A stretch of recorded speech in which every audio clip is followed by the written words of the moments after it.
ان کو اوپر کیسے لے کے آنا ہے. یہ نبی صلی اللہ علیہ وسلم نے مدینہ کی ریاست میں سب سے پہلے چیز کی تھی. پیسے بھی نہیں تھے, غریب لوگ تھے اس وقت, لیکن اس ریاست نے فیصلہ کیا کہ ہماری پرائرٹی ہوگی کہ جو کمزور غریب طبقہ, جو معذور ہیں, جو بیوہ ہیں, جو یتیم ہیں, ان کو ہم نے کیسے اوپر لے کے آنا ہے. تو اسی طرح نمبر 1 ہماری پرائرٹی وہ ہے.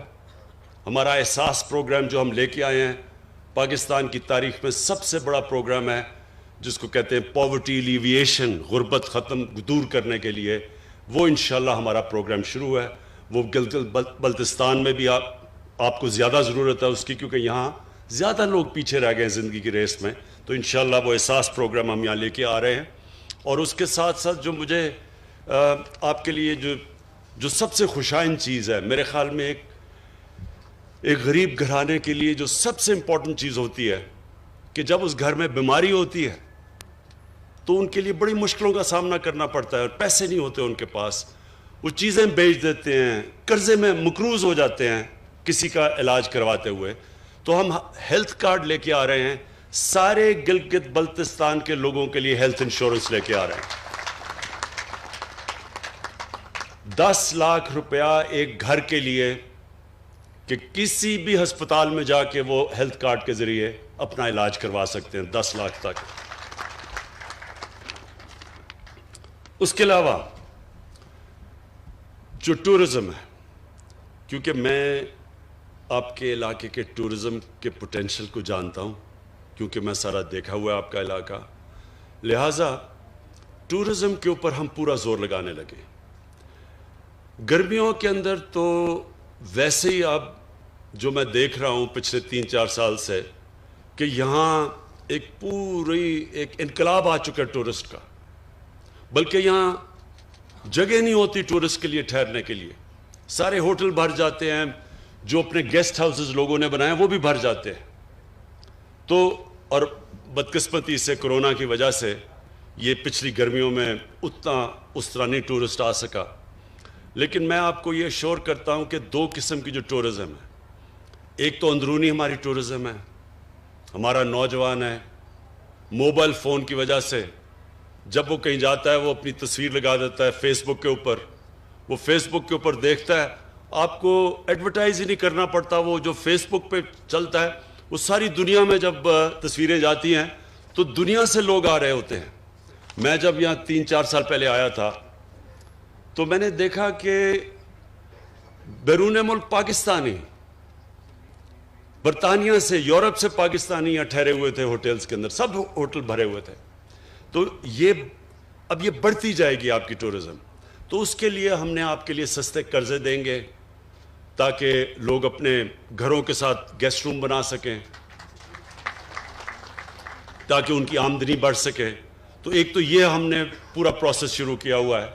اس کے اوپر انشاءاللہ آپ کو وزیر اعلیٰ صاحب آپ کو ہم پورا اپڈیٹ کریں گے کہ ہم کیا کیا پروگرام لے کے آ رہے ہیں کہ لوگوں کے پاس بڑے سستے قرضے ملیں تاکہ وہ ٹورزم کے لیے اپنے گھر کے ساتھ ایکسٹرا کمرے بنا سکیں. اس کے علاوہ میں بھی پچھلے ہفتے آسٹریا سے ایک بہت بڑی کمپنی ہے, اس سے میری ملاقات ہوئی. تو وہ اسکیئنگ کے اسپیشلسٹ ہیں. اب سوئٹزرلینڈ کے اندر جو زیادہ پیسہ سوئٹزرلینڈ میں بنتا ہے وہ ٹورزم سے, وہ اسکیئنگ سے بنتا ہے, اور آسٹریا میں بھی بنتا ہے. اب یہ جو میرے پاس کمپنی جب میری ملاقات ہوئی, وہ یہ کہہ رہے ہیں کہ گلوبل وارمنگ کی وجہ سے کیونکہ موسم گرم ہو رہا ہے تو ان کے پاس وہ جو ٹائم ہے اسکیئنگ کا وہ کم ہوتا جا رہا ہے. تو وہ میرے پاس آیا, اس نے کہا کہ جو ہمارے یہاں علاقے ہیں وہ اتنے اونچے ہیں اب کہ یہاں بڑی دیر تک اسکیئنگ ہو سکتی ہے, یعنی 7-8 مہینے تک اسکیئنگ ہو سکتی ہے. تو ان سے ہم نے بات چیت شروع کی ہے کہ آہستہ آہستہ اسکیئنگ کے یہاں علاقے ڈیولپ کریں. اس سے کیا ہوگا, ابھی تک تو صرف گرمیوں میں آپ کے پاس ٹورسٹ آتے ہیں, جب اسکیئنگ آ گئی تو گرمیوں میں بھی آئیں گے, سردیوں میں بھی آپ کے پاس ٹورسٹ آئیں گے اور باہر سے آئیں گے, جس سے پاکستان کو بھی فائدہ ہوگا کیونکہ فورن ایکسچینج ہمارے ملک میں آئے گا. اس کے علاوہ اسکردو کا ہسپتال شروع کیا ہوا ہم نے 250 بیڈ کا, انشاءاللہ وہ کمپلیٹ ہو جائے گا. اس کے لیے میں آپ کو اس لیے کہ مجھے پتہ ہے کہ یہاں بڑا مشکل ہوتا ہے جب لوگوں کے پاس یہاں ہسپتال نہیں ہے یا لوگوں کو اسلام آباد جانا پڑتا ہے, تو انشاءاللہ اس ہسپتال کو ہم اپ گریڈ کرتے رہیں گے. ہم ہائیڈرو الیکٹریسٹی, پانی سے بجلی بنانے کے یہاں بڑی جگہ ہیں, تو ہم نے فیصلہ کیا 300 میگا واٹ ٹوٹل بجلی یہاں, جو سارے گلگت بلتستان کے لیے ضرورت سے زیادہ بجلی ہو جائے گی اگر ہم 300 میگا واٹ بنائیں. تو 2 بن رہے ہیں ہمارے, 2 hydro electric stations, power stations بن رہے ہیں, 2 پائپ لائن میں ہیں, ان کے PC1 تیار ہو گئے ہیں, اور 2 اور کہ ہم نے اپروو کر دیے ہیں. تو 6 تو آپ کے اسٹیشن بن جائیں گے.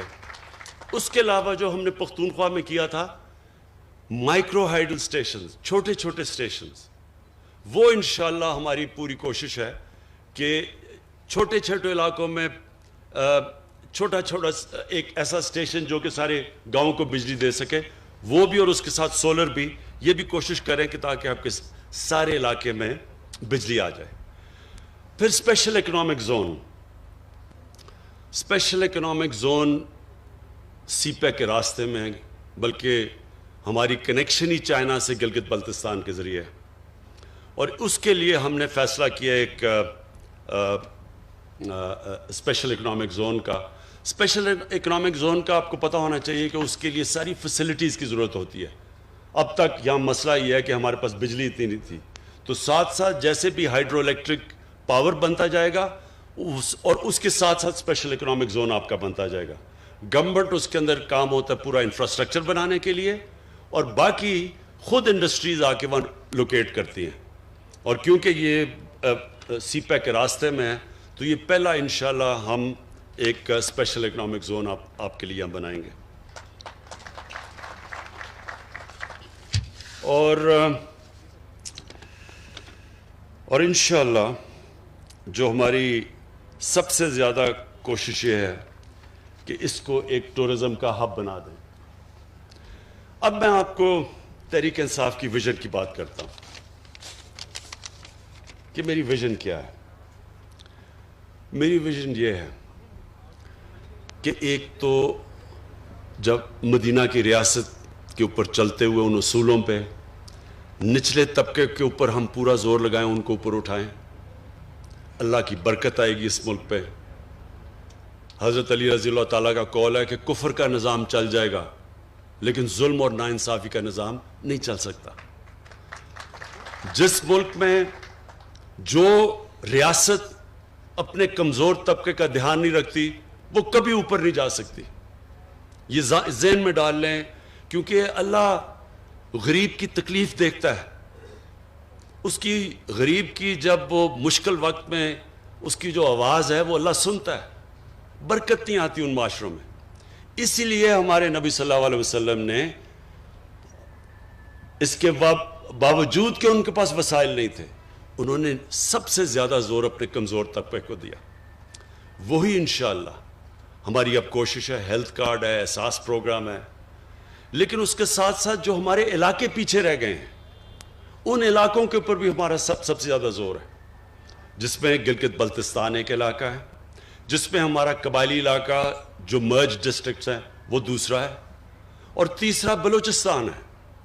ابھی جو ساؤتھ بلوچستان میں گیا تھا تربت میں, تو وہ پیچھے رہ گیا ان کا. وہ بلوچستان میں بھی کوٹا کے ارد گرد علاقے بہتر ہیں, لیکن جو ساؤتھ میں پیچھے رہ گئے ہیں. تو ادھر بھی ہم نے پوری اب زور لگا رہے ہیں کہ ساؤتھ کے اوپر بھی پورا بلوچستان کو اٹھائیں. تو ایک تو یہ ہے ہمارا. اور جو وزیر اعلیٰ صاحب آپ اور کابینہ کے لیے میرے لیے میں جو آخری بات کروں گا وہ یہ, دیکھیں جو لیڈر ہوتا ہے, لیڈر کی جو سب سے بڑی 2 کوالٹیز وہ بہت ضروری ایک لیڈر میں ہونا ہوتی ہے, صادق اور امین. دنیا کے گریٹسٹ لیڈر ہمارے نبی صلی اللہ علیہ وسلم تھے, اور ہمیں اللہ نے قرآن میں حکم دیا کہ ان کی زندگی سے سیکھو, ان کی سنت پہ چلو. وہ گریٹسٹ لیڈر کی یہ جو کوالٹی تھی کہ ان کے دشمن بھی کہتے تھے کہ یہ سچا انسان ہے. انہی کے قدموں پہ چل کے جو میں اپنا بڑا لیڈر مانتا ہوں وہ قائد اعظم محمد علی جناح ہے. قائد اعظم کے بھی دشمن سب کہتے تھے کہ یہ آدمی سچا آدمی.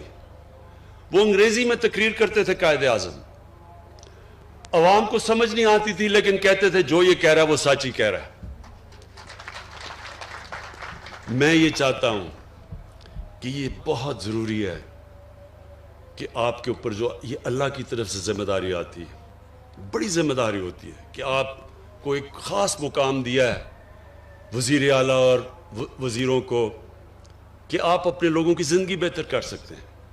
تو بنیادی یہ دو چیزوں سے نہ ہٹنا, صادق اور امین. ایک حدیث ہے کہ شیطان انسان کے گناہوں کو پبلک میں نشر کر دیتا ہے. آپ چھپانے کی بھی کوشش کرتے ہیں, وہ گناہ باہر نکل آتا ہے. اب کس کو کیا پتا تھا کہ آپ نے اپنا نیب کا ہیڈ بھی رکھ لیا, آپ نے چارٹر آف ڈیموکریسی سے سمجھوتا بھی کر لیا, مکمکا بھی کر لیا دونوں سب سے.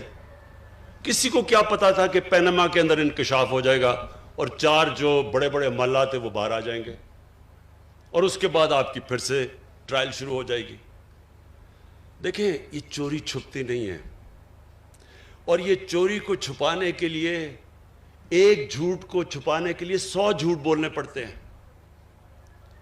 اور وہ جو انسان پیسہ بناتا ہے اپنی اولادوں کے لیے, تو اولادوں کو بھی جھوٹ بولنا پڑتا ہے. اینڈ میں وہ پیسہ بچانے کے لیے وہ بھی سارا دن جھوٹ بولتے رہتے ہیں. اس پیسے کا کیا فائدہ جو آپ کی بھی تباہی کرتا ہے, آپ کی اولادوں کی بھی تباہی کرتا ہے. یہ جو حرام کا پیسہ ہے یہ ایک اللہ کی لعنت ہے. میں دونوں آصف زرداری اور نواز شریف کو 30-40 سال سے جانتا ہوں.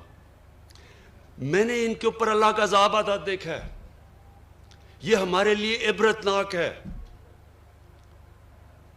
اپنی زندگی میں دیکھا ان کے اوپر کہ ان کی کیا حالت بنی. کبھی جیل میں جا رہے ہیں, کبھی باہر آ رہے ہیں, کبھی جھوٹ بول کے لندن جا رہے ہیں, کبھی سعودی عربیہ جا رہے ہیں, سب کے چوری کا پیسہ بچانے کے لیے. پھر بچوں کو جھوٹ بولنا پڑ رہا ہے کہ لندن تو چھوڑو, پاکستان میں بھی کوئی پراپرٹی نہیں ہے. پھر یہ پوری اے پی ڈی ایم کیمپین کر رہی ہے. کرونا میں لوگ مر رہے ہیں, بیماریاں بڑھتی جا رہی ہیں, ہر روز اموات بڑھتی جا رہی ہیں. کل ہماری 3-2.5 مہینے کے بعد سب سے زیادہ لوگ ہمارے کرونا سے گئے تھے, 70 سے اوپر. لیکن وہ جلسے کر رہے ہیں. پتہ ہے کہ جب لوگ جمع ہوتے ہیں تو کرونا پھیل جاتی ہے, سب کو پتہ ہے. سارے میڈیکل ورکرز, ڈاکٹرز, نرسز ہمیں کہہ رہے ہیں کہ جی پریشر پڑتا جا رہا ہے ہسپتالوں میں, اور وہ جلسے کر رہے ہیں.